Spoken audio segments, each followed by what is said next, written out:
మీ తండ్రి కష్టపడి మీకోసం ఒక గొప్ప గృహాన్ని నిర్మాణం చేసి బ్రతుకున్నంతకాలం ఊడిగంచేసి ఇల్లు లేని మీకోసం తన సర్వీస్ అంతటిలో ఒక చక్కటి ఇంటిని కట్టించి చనిపోయాడు అనుకోండి. ఆ ఇంటికి ఎవరి పేరు పెడతారు మీరు చెప్పండి? ఆ ఇంటికి ఎవరి నామాన్ని పెడతారు చెప్పండి? ఆ పలక మీద మీ తండ్రి నామాన్ని ఉంచుతారు. ఎందుకంటే మా నాన్న కష్టపడి కట్టించాడండి ఇల్లు.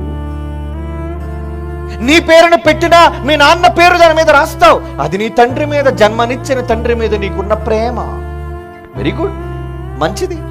కొంతమంది తల్లి పేరు రాస్తారు, కొంతమంది తండ్రి పేరు రాస్తారు. రక్త సంబంధులైన నీ వారిని ప్రేమించడం తప్పు కాదు. కానీ నీకోసం రక్తం ఇచ్చిన వ్యక్తిని ప్రక్కకు పెట్టి ఎవరి నామాన్నో రక్షణ పొందిన నీకు నామాన్నిగా ధరిస్తున్నావాడంటే అది ఎంత సిగ్గుకరమయ్యా. ఒక్కసారి నువ్వు నీ ఆత్మసాక్షిగా ఆలోచించు.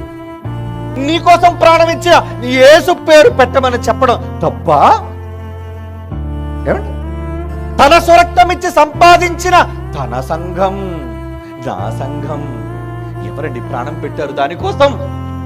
ఈ రోజు నువ్వు రక్షింపబడ్డావు, ఒక పవిత్రుడుగా మారావు అంటే, క్రైస్తవుడుగా పిలువబడుతున్నావు అంటే కారణం ఆ రక్షకుడైన క్రీస్తు ప్రాణ త్యాగం. ఆయన ప్రాణం వల్ల బ్రతికిన నీవు, ఆయన మరణం వల్ల జీవించిన నీవు ఆయన పేరు పెట్టుకోకుండా ఎవరి పేరో పెట్టుకున్నావంటే అది ఎంత సిగ్గుకరం.